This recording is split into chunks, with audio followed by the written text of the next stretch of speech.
Sveiki, aš esu Agnė. Aš esu Darius. Ir mes esame įmonės Afford įkūrėjai. Sveiki, aš esu Aldas iš Webest kaip įmonės, sutrumpintai TBS.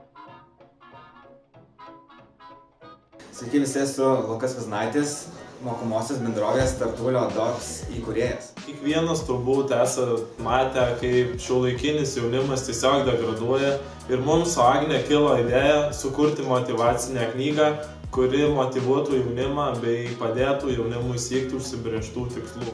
Tai tikriausiai didžiausia įtaka padarė dabartinė mokykla, joje veikianti socialinio verslo mokykla bei verslo ir vadybos mokytojas Donatas Vasiliauskas. Dalyvaudami seminaruose, konferencijose ir įvairiuose renginiuose mes tobuliname savo kūrybiškumą ir įgauname daugiau pasitikėjimo savimi.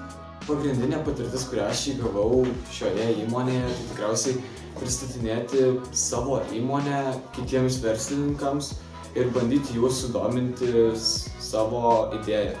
Be abejo, taip pradėjęs verslą, supratau, kad verslas yra tai, ko noriu siekti ateityje ir savo gyvenime. Taip, ketinu sieti savo ateitį su transporto logistikos verslu.